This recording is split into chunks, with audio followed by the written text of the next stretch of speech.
my Lama talk topic for today. We haven't actually had a Lama talk in a while, have we?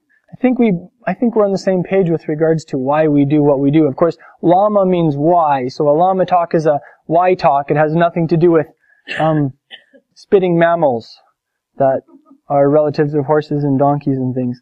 Lama talk is a why talk. Why do we do what we do? So, Lama talk today is why am I going to be sitting when I teach instead of standing? Anybody want to guess? Yes, that is correct. Because it's Shabbat, and a couple of weeks ago, the root word of Shabbat is the same as shevet, to sit, like we sang today. Shevet achim gam yachad. So, hey, Shabbat is all about sitting around. Yeah, that's right. And so, it's not fair that you all get to sit on the family.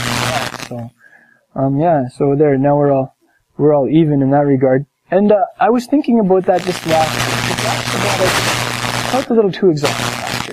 And I realized it's not interesting. So, and also I realized when I don't use a mic, like, in our regular facility, I generally have to talk a little louder.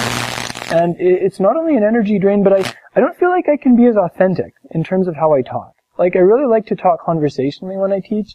And, along the same lines, I felt that just standing up when I teach, I don't feel as real. I feel like I can keep it more real just sitting down. So here I am. And the only reason I got a chair that's a little higher is so you can see my face if you're like not sitting in the front or whatever, eh? So, that is our, and that's anyway, I was thinking about along those lines when we were driving home last Shabbat, and I realized, like you said, Mike, there are a couple scripture passages about how the Master taught. One of them is in Luke chapter 4, verse 20. It's when he goes back to his hometown, and as was his custom, he went to the synagogue on Saturday morning, and he stood up to read. It's kind of cool that he stood up to read, which is something we do. And then it finishes by saying, and he closed the book, gave it back to the attendant, and sat down.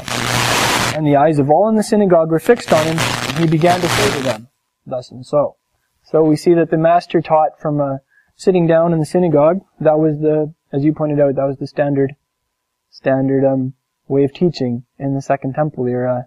The seat of Moses, the seat in the front where the teacher would sit. So, heaven forbid that I would suggest that this bar stool is the very seat of Moses, but it's just for me, it's a matter of convenience. And then there's another verse in Matthew chapter 5, verses 1 to 2. It says, when Yeshua saw the crowds, he went up on the mountain, and after he sat down, his disciples came to him. He opened his mouth, vayiftach piv, it's like this really nice Hebraism, and began to teach them, saying, thus and so. So technically, we should all be like climbing a mountain on Shabbat, hey? And then we can have our teaching on top of a mountain. But we're on the prairie, so let's forget that. And we can assume it was a weekday when they did their mountain climbing, and it's Shabbat, so we have a loophole there, eh? So, that's our little Lama talk for today. I hope it was fun.